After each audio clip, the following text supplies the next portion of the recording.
I'm Shay McGalley. And I'm David Keener. And this is the Hourlings podcast project. Sorry about the technical difficulties, but Shay's taking charge tonight. Go, Shay. All Yeah, we right, you blame her. guys. It's all her Well, fault. with that thunderous It's introduction, all your fault. a lot of good puns tonight, you guys. 2023 starting out strong. We're going to be talking about weather today on our podcast, but particularly weather in storytelling. So weather can be really interesting. It can take a lot of interesting forms. There's different seasons, different temperatures. There's tornadoes with cows stuck in them, all sorts of different things. But weather is often misused by writers. When used poorly, you see cliches such as "it was a dark and stormy night" to open a chapter, or weather can also be used to kind of stall the action. Taking too many paragraphs to nitpick and describe all sorts of different things going on with the weather.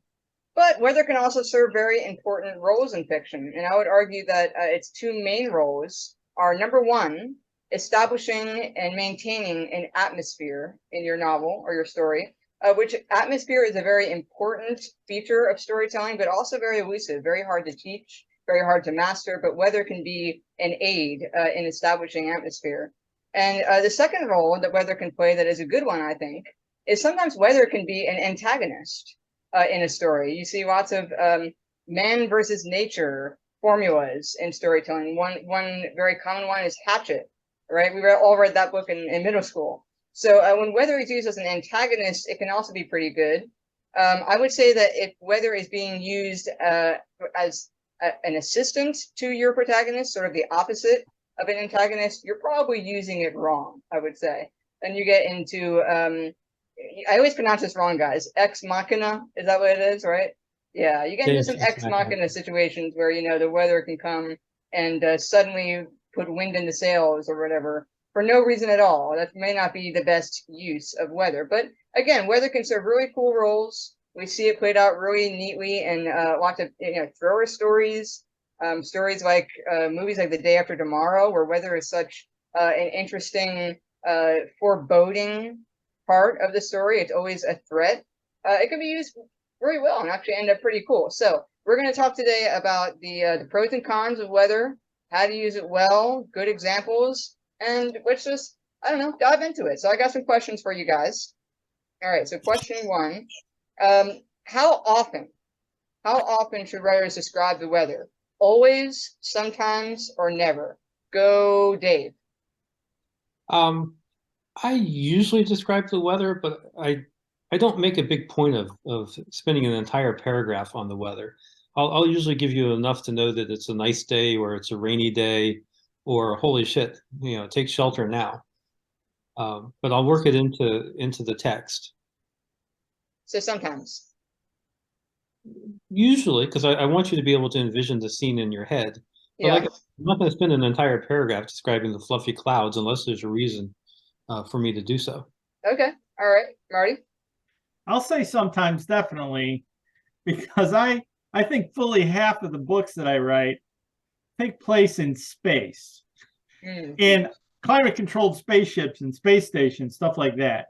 That's not to say that I, don't use weather when weather is an option. That is actually something that I really enjoy doing because it can really set the tone and it can really add a lot of dimension to the story that you're telling and more drama and paints the environment, paints the setting a lot better and more effective. So I got to say sometimes just because when I'm on space station like Lumina Station, I don't talk about weather at all. Yeah, I think that sometimes it's probably probably easily to predict winter here tonight. Using it in moderation well. I would agree. I would also just comment that not every exterior scene needs, you know, um, touching in on what the weather is like. If it's been snowy for a long time, in your story, you may not need to continue to say how snowy it was. So it really just depends on what's changing, and like Dave said, if it's going to be significant later on, how much you got to paint the scene, as Marty said. So I would agree. So sometimes, so use it in moderation, use it strategically, but don't always make it a go-to when describing an exterior shot. If it was snowing, if my story was going to end with the climactic snowmobile chase between the hero trying to get away from the villain, then I'm going to be mentioning throughout the story, snow, snow, people trampling through the snow, people tracking the snow into the house. For And so sure.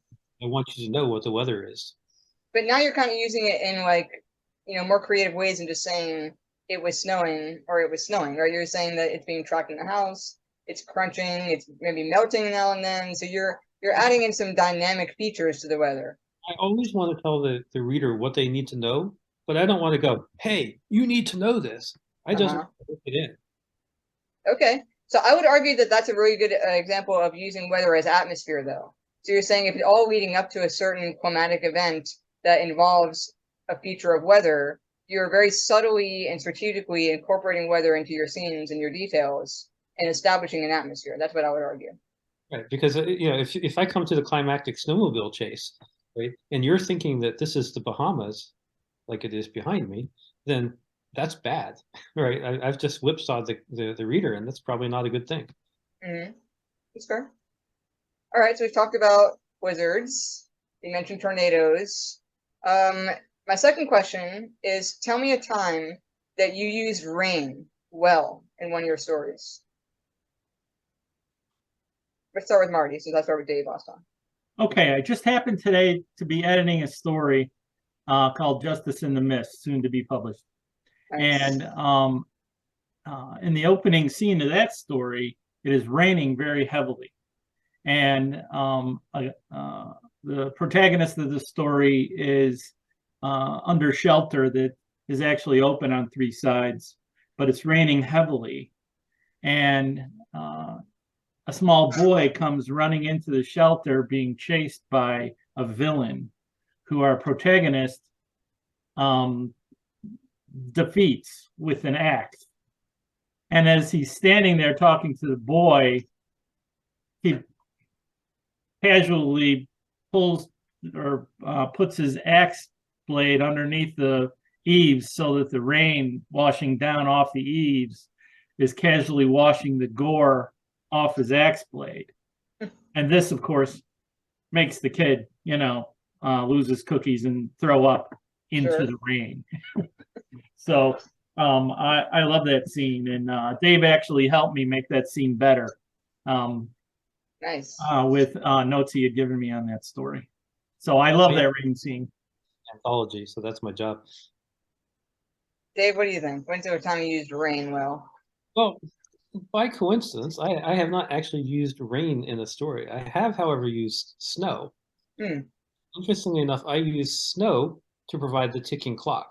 They were chasing after a supernatural killer who has, for various reasons, has kidnapped 2 children and is making away with them through the woods, and it's snowing, and they need to track him now, despite the fact that they're not real well prepared, or else they're going to lose the trail. It's going to be covered up by snow. So it's the ticking clock, right? And it makes the final battle between the hero and the villain much more treacherous. It's a sword fight on a hillside, slippery snow, where both of them are slipping and falling and trying to kill each other and such. And so I use it every which way I can. Yeah, if you wanted to write a story about my life and wanted to make it very ironic, you could definitely have a scene where you have my daring nature come to bite me in the butt, because I love to go out in the rain, but my wheelchair was short if I'm out in it too long. So usually I just think, it's not gonna happen. Who cares? It'll be fine. I'll just, sit under a tree every now and then. So yeah, you could have a scene where you would have me being like a tough guy, and then have the rain come and short me out, and just be stuck in the middle of the street. That could be a thing. That would be such a Hitchcock thing to do. She's escaping from the serial killer, but her wheelchair gets stuck in the rain. And guess who's pushing it home? You two. The 300-pound wheelchair. Anyway, so a time that I used rain. So I've used rain pretty well in a romance scene. I had a great first kiss scene in the rain, which might be a little cliche, but I will say that for some genres, such as romance and noir, simply say noir, but noir. Rain is good. I think that even if it's a cliche, it still does a pretty solid job of adding to the atmosphere, or adding to the scene. So I've had a great scene like that. And Sometimes cliches are comfortable. If your yeah, whole story is a cliche, that's bad. But you know, if you give people some comfortable elements, right. it still work. Yeah, and I think that like, they're a cliche for a reason, right? Because it people respond well to it. You know, it's when you repeat something, usually it means because it's working. If it's not, that's the definition of insanity, right? Albert Einstein. So yeah. All right, so let's go on to number 3 then. Describe some unusual weather situations that would work well in a book. I guess I'll go first this time since I made you guys go first last time. So yeah, we touched upon like some extreme ones that would certainly make for throwing action, like tornadoes, hurricanes, tsunamis, extreme cold, how to survive in extreme cold or extreme heat. So certainly if you want to put a little danger into your story, weather is always there to F shit up. If you're so you gotta bleep me out of this episode, but weather's always there. If you need a little peril, if things are moving kind of slowly, it's always there to serve that role. But another thing that came to mind, which we haven't really talked about yet, is situations where supernatural situations where characters can control the weather or influence the weather or predict the weather. That can be very interesting. I mean, the only thing that comes to mind right now is like Avatar: The Last Airbender. But you know, there's gonna be some pretty fun stories when powers involve weather. So that's what I got for that answer. How about you guys? Anybody? For me, I like certain things. Fog, for example. Mm, Some of my stories are action stories. There's nothing that screws up a battle as much as fog. mm-hmm. Two sides meet at dawn, expecting to line up and, you know, for the climactic battle to happen. But the fog rolls in and nobody can see anything, and nobody knows that the left side is broken and the whole battle is turning clockwise, and you know nobody knows what's going on because of the fog. Really Yeah. messes things up. So you can really use weather as like a game changer. Yeah, and I think fog is also one of those things that can be metaphoric. Like weather can be very metaphoric too. You don't want to overuse that. Like you don't want it to always be raining when people are sad and sunshine when people are happy. But I think fog is one of the more you know, elusive ones where it can be very subtly a metaphor for, you know, confusion or something like that. So that's interesting. What about you, Marty? I think anytime that weather can be a monkey wrench. You Mm-hmm. know, the winds are too high, so the plane can't take off. Right. Or the dust storm is hit. None of us can see. We can't, you know, we don't know where the enemy is. Anything that can be the monkey wrench, you know, it is, you know, too hot or too cold or something horrible is happening, tornado, hurricane, you know, Arctic blast, or, you know, I don't know if you can call like an exploding caldera, you know, dumping ash into the sky as weather, although somebody's going to have a bad day. That's But right. anytime that weather can actually impact the plot, that it can be very interesting, especially if it's out of everybody's control, protagonist or antagonist. Mm-hmm. That can be kind of exciting. Yeah, I agree. Wait for that too. You know, the weather rolls in and, you know, there's a spy plot going on or whatever, but now there's flooding and there's wind and you can run outside and get killed by a flying board or, you know, stuff like that. It could be as simple as, you know, a sniper had planned to kill, you know, a notable, but then it's raining and everybody that leaves the building has an umbrella. Right. You know, it can be a good plot tool. All right. Number 4, my last question for you guys. What's the biggest thing authors should avoid when writing about weather? And we'll go back to you, Dave. It was a dark and stormy night. Okay. But other than that one, that's kind of the obvious one. I don't know. I don't want to see happy descriptions of, you know, fluffy clouds. It was the best of all days, the best day he'd ever seen in his life. You know, that just like drives me crazy. Okay. Because we don't usually think about the weather. We go outside, we go, oh, it's a nice day out today. I don't have to wear my jacket. And then we're done thinking about it until we go on to the next task or or whatever. So I think you can overemphasize weather, and that's why I kind of like to leave it in the background. I want you to know, but I don't want you to notice. Mm-hmm. Yeah, I'll go second this time because so I think the tricky thing about weather is that it's sort of one of those things that every author is going to end up writing about. Like you're always going to encounter writing about weather. And on one hand, um, you want it to be, because it's such a familiar thing, you want to pay attention to your narrative when you're describing it. My suggestion anyway. Like I would, anytime that I need to talk about the weather, I want to try to be a little more creative with my metaphors, a little more colorful with my language, so that it stands out from other authors who also do this every single time. You don't want it to be a place where you are, just flexing your writing skills. So you're going on and on and on about writing. But I would argue that weather is different than, say, dialogue, which every author encounters too. In dialogue, you want to be less noticeable. You want to just say, he said, she said, and move on. You don't want to flex your tags and get silly with it. But with weather, I would say that I do try to use my best metaphors, be brief, but be interesting when I'm describing weather. So I guess what authors should avoid is just being careless about their narrative when they're doing weather descriptions. Marty? As primarily a science fiction author, the biggest thing that science fiction authors need to avoid are monoclimate planets. Yes, this. Okay. Every time I read or see something about a planet that's only got a single weather system on it, a desert planet, a snowy planet, a tropical planet, a water planet, I just can't take it. It's just like, don't do that. Just don't do that. Climate exists on every kind of planet. In fact, even way more complex climates than are on Earth can occur out there. So that's the thing that authors should avoid, is monoclimate planets. Don't do that. Fair enough, man. All right, guys, we're going to run the room. Any last comments? Who wants to start? Last comments on weather?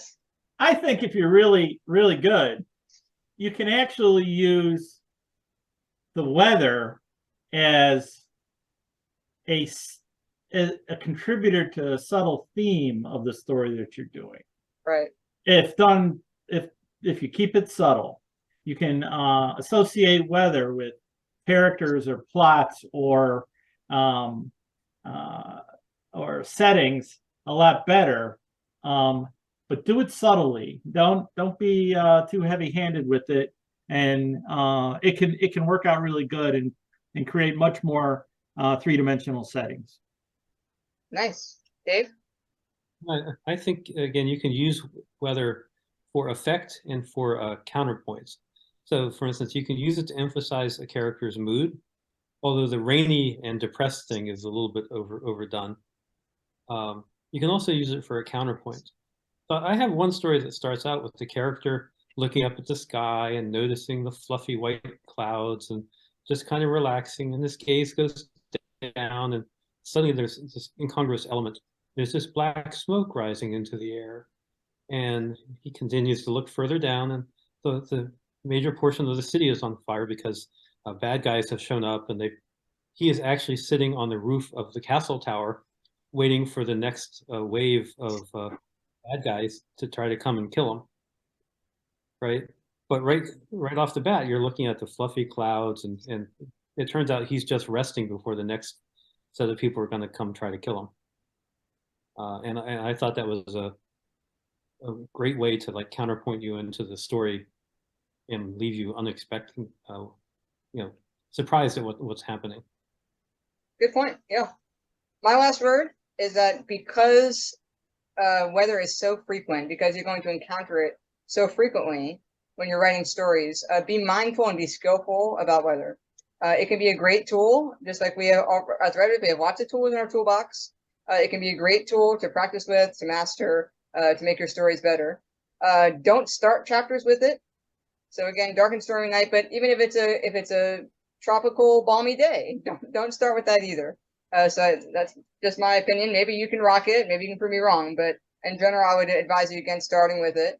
And lastly, be open to, if you're a fantasy or science fiction writer, be open to making some bizarre changes with weather, some world building with weather. Sometimes changing just one small thing about something that we take for granted as being a natural, consistent occurrence can end up being a pretty cool concept, like having, a winter that lasts for several years, like in Game of Thrones, or other fantasy situations where something that we think is normal just gets altered a tiny bit, and you'd be surprised how many consequences occur because of that and make for a very interesting plot. So keep thinking about it. Anyway, thanks for tuning in, and we at the Hourlings Podcast Project wish you clear skies. See you next week.